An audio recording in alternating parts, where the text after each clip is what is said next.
Bonjour et bienvenue à Passion pour Dieu. Nous sommes en train de parler des miracles de guérison de Jésus. Le titre de cette série, c'est Healing Jesus, ce Jésus qui guérit. Ce Jésus qui guérissait hier, ce Jésus qui guérit aujourd'hui, ce Jésus qui continue à guérir lorsque nous venons à lui et que nous lui faisons confiance. La question de la guérison divine est un sujet très, très intéressant et tout au long de l'histoire de l'Église, il a toujours été question de savoir où l'Église se positionne par rapport à la guérison, où les uns et les autres se positionnent par rapport à la guérison. Mais est-ce que vous savez que ce qui compte, ce qui est vraiment essentiel, ce qui est important et ce qui est fondamental, et on pourra encore continuer à trouver des expressions, c'est réellement de savoir ce que Dieu en pense, ce que Dieu en dit. Quelle est la perspective divine sur la guérison? Et c'est cela que nous essayons de comprendre, que nous essayons de saisir. Et c'est pour cela que nous avons lancé ce voyage pour partager ensemble ce que nous voyons dans la parole de Dieu. La perspective que nous avons adoptée dans cette série, c'est d'étudier ce que Jésus a fait. Si vous allez sur notre site, vous allez voir une autre série d'enseignements sur la guérison divine où nous explorons la manière de prier pour les malades, la manière de recevoir sa guérison. Nous explorons les différents versets bibliques qui nous parlent de la guérison dans l'Ancien Testament, dans le Nouveau Testament et ainsi de suite. Même des objections à la guérison divine, des personnes qui ne sont pas en faveur de la guérison et qui évoquent toutes sortes de questions pour dire non, non, non, ça ne peut pas être vrai aujourd'hui. Et nous répondons à ces objections dans cette série d'enseignements. Dans cette série-ci, nous sommes en train d'admirer Jésus. Nous sommes en train de regarder le Fils de Dieu qui, comme nous l'avons déjà vu dans cette série, est l'image de Dieu invisible. Celui qui nous montre Dieu. C'est en voyant Jésus que nous comprenons davantage la nature de Dieu, la personne de Dieu, la vision de Dieu, la perspective de Dieu, comment Dieu voit les choses, comment Dieu pense, comment Dieu réagit dans des circonstances différentes. Lorsque nous étudions les réactions de Jésus, nous comprenons le cœur du Père. Donc, nous regardons les miracles de guérison de Jésus. Nous en avons déjà vu plusieurs. Si vous n'avez pas été avec nous, vous étiez où? Dites-moi non. Si vous n'avez pas été avec nous dans cette série, je vous encourage à aller sur notre site qui s'affiche à l'écran pour voir les enseignements précédents. Mais chaque enseignement, en réalité, est une unité séparée, même s'il bâtit sur les précédents, parce que nous voyons des miracles spécifiques dans chaque enseignement. Aujourd'hui, nous allons parler de 2 ou 3 miracles en fonction du temps, ce que le temps nous permet de faire, et peut-être même 3, peut-être même 4 plutôt. D'abord, regardez avec moi dans Matthieu 15, du verset 29 au verset 31. Nous allons passer rapidement sur ce point, mais c'était important pour moi de l'évoquer. Nous regardons bien entendu les cas individuels de guérison, mais nous regardons aussi les situations où il nous est dit que Jésus a guéri une foule. Pourquoi cela est important? Comme nous avons déjà eu l'occasion de le dire, cela est important parce que cela nous permet de voir quelle était l'attitude de Jésus envers les gens de façon générale. Nous savons quelle a été son attitude envers des individus qui sont venus à lui pour la guérison. Pas une seule fois. Ça, c'est frappant et ça doit nous amener à réfléchir. Et ça va aussi, je l'espère et je le crois par la foi, faire tomber quelques-unes de nos vaches sacrées et faire tomber quelques-unes de nos idées reçues sur la guérison. Jésus, à chaque fois qu'une personne venait à lui pour demander la guérison, guérissait cette personne. Pas une seule fois, il n'a refusé de guérir quelqu'un. Pas une seule fois, il n'a dit que Dieu ne voulait pas que quelqu'un soit guéri. C'est assez saisissant, pensez-y. Donc, nous regardons des cas individuels de guérison, mais on pourrait toujours dire que oui, mais ce sont les cas des individus que Jésus a guéris. Nous ne connaissons pas les individus que Jésus a refusé de guérir. Mais ici, nous voyons des foules qui viennent à lui. Et s'il lui était arrivé une fois ou deux de dire non à quelques-uns, nous aurions vu en regardant les foules. Nous avons déjà vu quelques situations où des foules sont venues à lui, où des multitudes sont venues à lui en Galilée, à Génézareth, ici et là, et quelle a été sa réaction. Ici encore, il nous est dit dans Matthieu 15, au verset 29, Jésus quitta ces lieux et vint près de la mer de Galilée. Étant monté sur la montagne, il s'assit. Alors s'approcha de lui une grande foule, ayant avec elle des boiteux, des aveugles, des muets, des estropiés et beaucoup d'autres malades. Donc nous voyons quelques maladies citées, mais il nous a dit qu'il y en avait beaucoup d'autres. Donc, une grande foule et beaucoup de personnes qui étaient malades. Et qu'est-ce qui s'est passé? Ils ont amené ces personnes qui étaient malades. Il nous a dit ici, on les mit à ses pieds. Ils ont amené ces personnes devant Jésus. Lui était assis sur la montagne, tranquillement, et tout ce monde est venu vers lui. Ils ont pris sur eux de prendre ceux qui étaient malades et de les poser devant Jésus. Et qu'est-ce que Jésus a fait? Il a guéri celui-ci, il a laissé l'autre, après il a guéri celui-là, il a accusé l'autre de manque de foi, il a guéri... Non, il les a guéris tous. Et la parole de Dieu nous dit, et il les guérit. En sorte que la foule était dans l'admiration. C'est ce qui se passe quand Jésus guérit. Les gens sont dans l'admiration. De voir que les muets parlaient, que les estropiés étaient guéris, que les boiteux marchaient, que les aveugles voyaient et elles glorifiaient le Dieu d'Israël. Ça, c'est quelque chose d'extraordinaire. Tous ces gens qui sont venus vers Jésus ont été guéris. Est-ce que vous voyez le cœur de Dieu? Est-ce que vous voyez le cœur de Jésus? Est-ce que vous voyez l'amour du Père? Ce qui nous intéresse principalement dans cette série, il est vrai que nous voulons apprendre sur la guérison, mais en réalité, ce qui nous intéresse principalement dans cette série, c'est de nous émerveiller de la personne de Jésus. C'est changer notre manière de penser. C'est arriver à un point où réellement Jésus devient merveilleux à nos yeux, où nous voyons le mal qui s'est donné. Le mal qui s'est donné peut venir jusqu'à nous, comme nous le dit Philippiens, qui n'a pas considéré l'égalité avec Dieu comme une proie à arracher.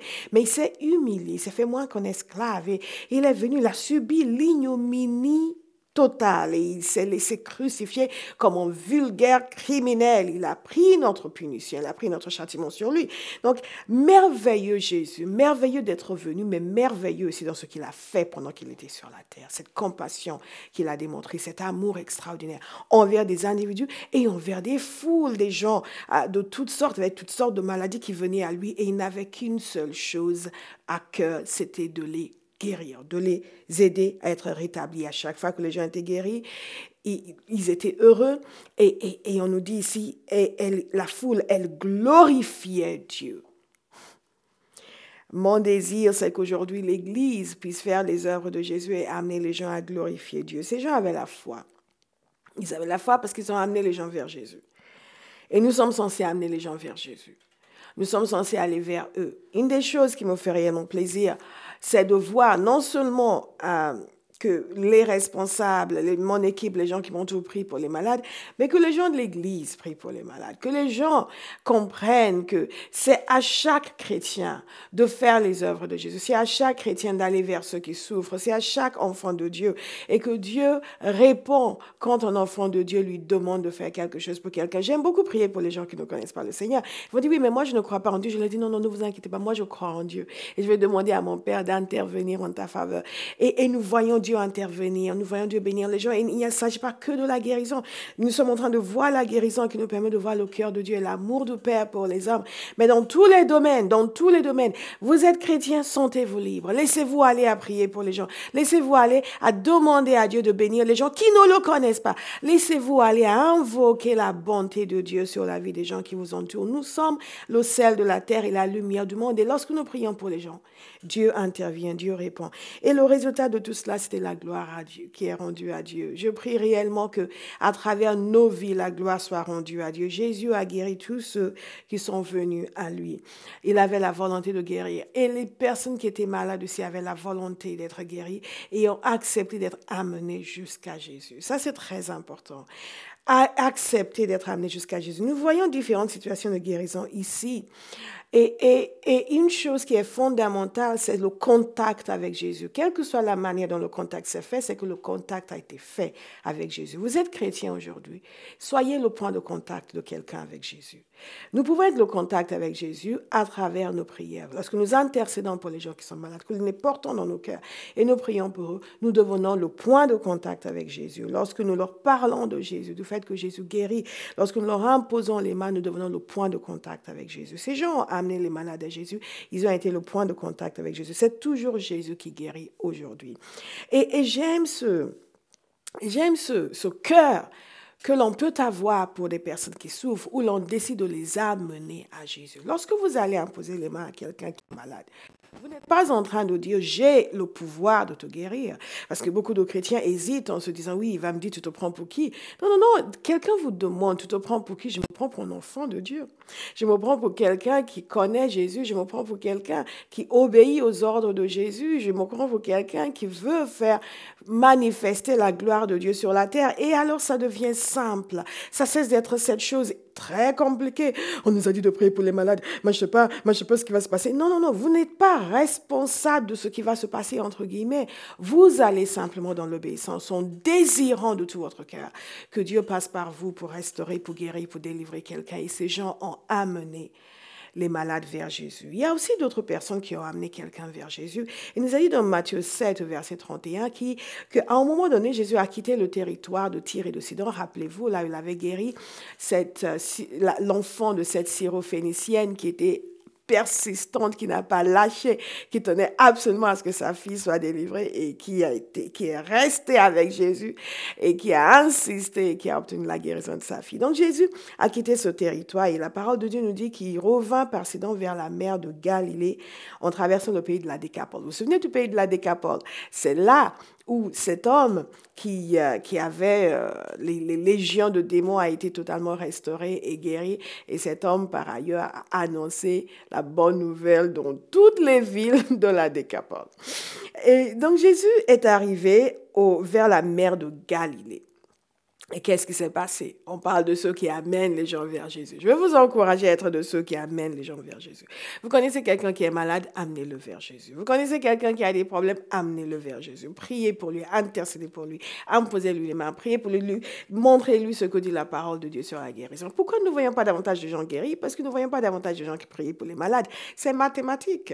Plus vous priez pour les gens, plus vous allez voir les gens guéris. Vous ne priez pas pour les gens, vous ne voyez personne guéri. C'est purement logique et mathématique. C'est ce que Jésus nous demande de faire, d'aller vers ceux qui souffrent. Alors, ces gens, quand Jésus est arrivé vers la mer de Galilée, il y a des gens qui lui ont amené un homme qui était sourd. Et cet homme était sourd et il avait aussi de la difficulté à parler. Et on nous dit ceci dans Marc chapitre 7, au verset 32, on lui amena un sourd qui avait de la difficulté à parler, et on le pria de lui imposer les mains. Ça, c'est très intéressant. Notez bien, ces gens sont venus à Jésus. Et ils ont dit, Seigneur, s'il te plaît, impose les mains à cet homme afin qu'il soit guéri. Ils lui ont demandé de lui imposer les mains. De nos jours, il y a des gens qui ne comprennent pas l'imposition des mains, qui pensent que c'est une pratique occulte, ou d'autres qui disent que oui, mais l'imposition des mains, ça n'existe plus. Or, la parole de Dieu nous dit que l'un des signes qui suivront ceux qui auront cru, c'est qu'ils imposeront les mains aux malades et les malades seront guéris. Et donc, ces personnes comprenaient l'importance et l'utilité de l'imposition des mains. Parce que, comme nous avons vu, il y a ce que F.F. Bosworth appelle la loi du contact et de la transmission, que le contact avec quelqu'un permet de transmettre la puissance de Dieu dans la vie, dans le corps de cette personne. Et ce contact se fait par le toucher physique, ce contact se fait aussi par le toucher avec un élément, par exemple, le vêtement de Jésus, cette femme qui a touché sa robe. Dans l'émission précédente, l'émission la dernière ou l'avant-dernière émission, nous avons parlé de ces gens à Génézareth qui sont allés partout pour amener les gens à Jésus. Et tout ce qu'ils ont demandé à Jésus, c'est qu'ils puissent juste toucher le bord de son vêtement parce qu'il était saturé de la puissance de Dieu. La puissance de Dieu a été communiquée à travers son vêtement et les gens ont été guéris. C'est extraordinaire. Les choses de Dieu sont merveilleuses. Et nous pouvons rester là dans notre raisonnement humain et dire oui, mais c'est pas possible, c'est pas possible. Vous savez, il y a beaucoup plus de choses qui sont possibles que ce que vous imaginez.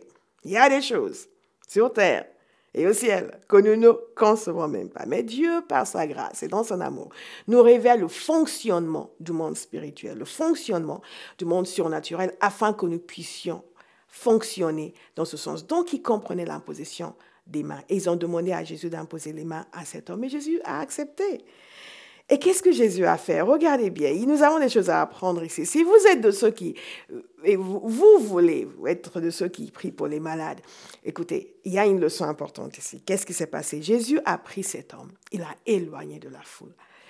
Ça, c'est déjà quelque chose. Vous ne pouvez pas dire que ces gens ne croyaient rien du tout, parce qu'ils ont quand même amené cet homme à Jésus. Mais Jésus a trouvé qu'il était mieux de le séparer de la foule. Il l'a amené de côté. Qu'est-ce qu'il a fait? Il lui a mis les doigts Il lui a mis les doigts dans les oreilles. Il était sourd, rappelez-vous. Donc, l'imposition des mains n'est pas uniquement lorsqu'on met la main sur la tête de quelqu'un, c'est le contact physique. Il a mis ses doigts dans les oreilles de cet homme. Alors, écoutez bien, il ne s'est pas arrêté là. Qu'est-ce qu'il a fait encore? Il a pris sa salive à lui et l'a mis sur la langue de cet homme. Ouh. Et ce faisant, il a levé les yeux, il a soupiré, intercédé, et il a dit « Ephata », c'est-à-dire « ouvre-toi ». Extraordinaire. Jésus a imposé les mains en mettant les doigts dans ses oreilles, donc l'endroit qui souffre. Il y a des fois où on va prier pour les gens, on va poser la main sur l'endroit où ils souffrent. Nous suivons l'exemple de Jésus. On va même parfois vous demander, lorsque vous voulez recevoir la prière, de poser la main là où vous souffrez. Et on va déclarer que la parole de Dieu, la puissance de Dieu est libérée sur vous. Il y a une raison à cela. Ce n'est pas une manie charismatique. Il y a une raison à cela. C'est ce contact par lequel la puissance de Dieu est transférée dans le corps d'une personne. Et c'est ce que Jésus a fait, mais il a fait autre chose. Il a mis sa propre salive sur la langue de cet homme. Et ce n'est pas parce que parce que la salive en tant que telle guérissait. C'est tout simplement parce que la puissance de Dieu était en Jésus. Même avec sa salive, il était capable de transmettre la puissance de Dieu sur cet homme. Et il a touché sa langue parce que c'était au niveau de sa langue aussi qu'il y avait une difficulté au niveau de ses cordes vocales. Donc, c'était pour représenter tout son appareil vocal qui ne fonctionnait pas. C'est formidable et c'est un exemple. Mais nous suivons son exemple sous la conduite du Saint-Esprit. Ce qui est formidable ici, c'est de voir que dans tout ce que Jésus a fait, il a été conduit par le Saint-Esprit. Vous voulez prier pour les malades, laissez-vous conduire par le Saint-Esprit. Il n'y a rien de plus triste que de voir les gens commencer en étant conduits par le Saint-Esprit et ensuite mettre en place une formule, une méthode.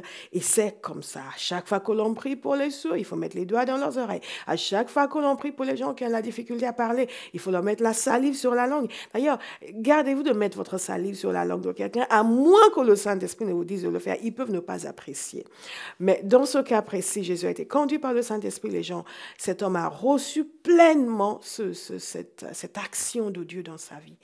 Et qu'est-ce qui s'est passé? Jésus a soupiré, il a déclaré, il a ordonné à ses oreilles de s'ouvrir. Et il nous a dit au verset 35 que ses oreilles s'ouvrirent et que sa langue se délia. Et il parla très bien. C'est toujours merveilleux quand le miracle se produit. Ce qui est formidable avec Jésus, c'est cette puissance extraordinaire de Dieu qui agissait à travers lui. Et on voyait ces guérisons instantanées. Nous désirons ces guérisons instantanées dans notre génération. Nous crions à Dieu pour ces guérisons instantanées. Et donc, nous allons voir un peu plus tard que la guérison soit instantanée ou pas, ce qui compte, c'est que vous ne lâchez pas jusqu'à ce que vous obteniez votre guérison. Vous pensez à la syrophénicienne. On avait l'impression que Jésus ne voulait pas guérir sa fille, n'est-ce pas?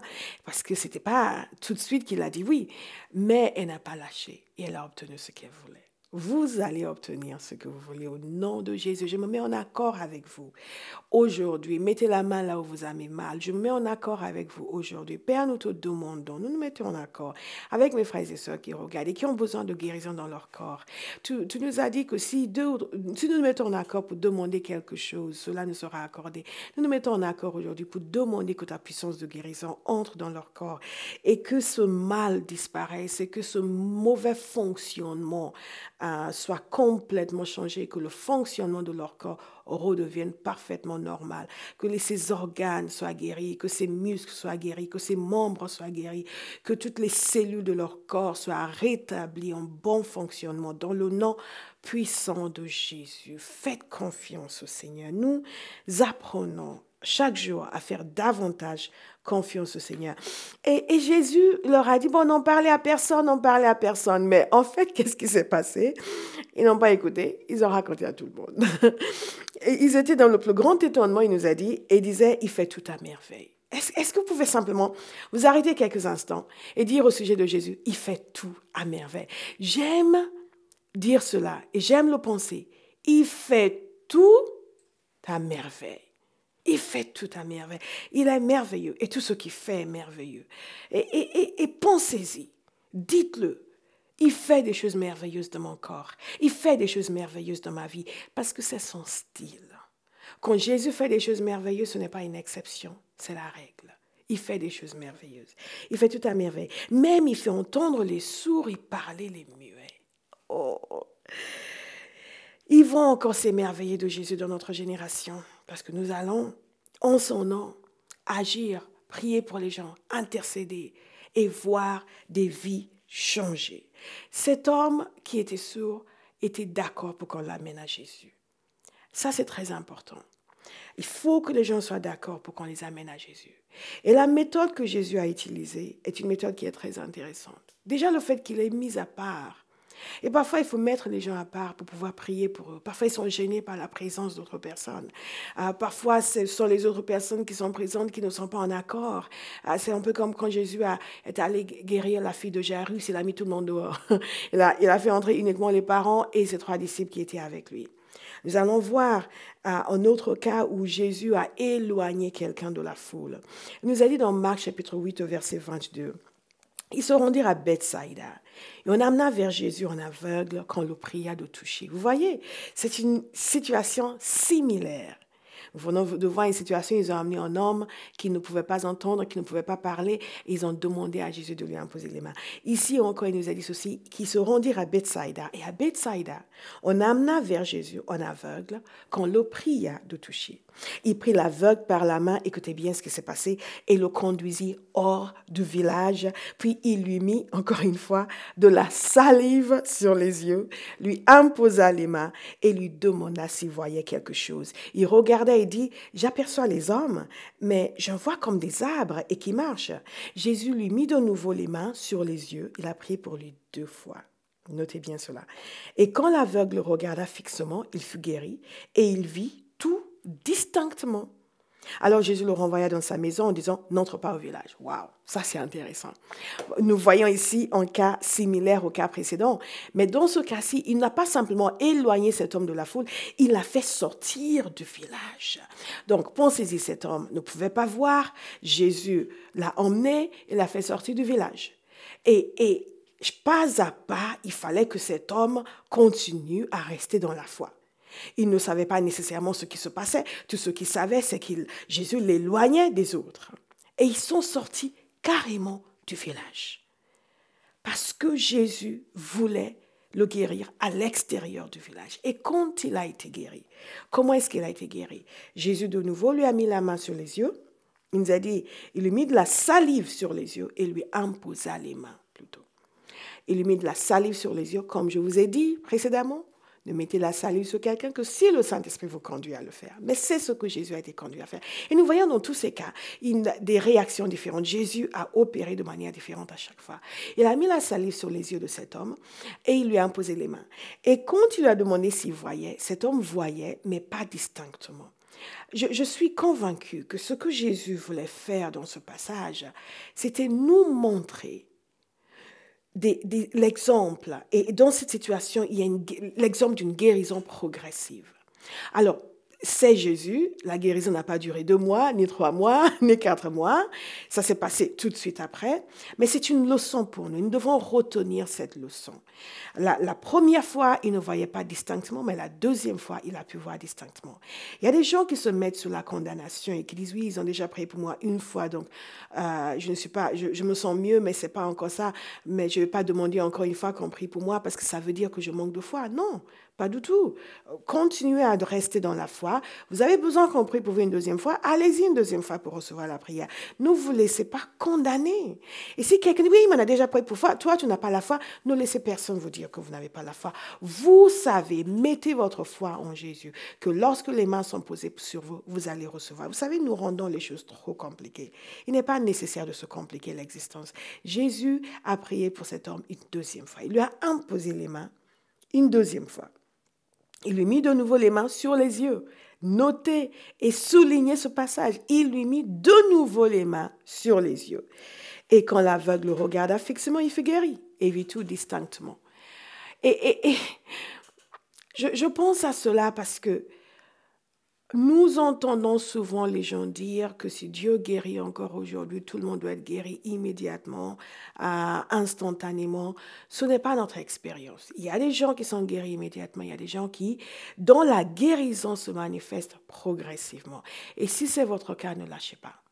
Ne lâchez pas, ne dites pas, ben, c'est fini, je ne suis pas guéri, je me sens mieux, mais ce n'est pas encore ça. Continuez à déclarer que vous êtes guéri. Continuez à remercier Dieu pour votre guérison jusqu'à ce qu'elle se manifeste.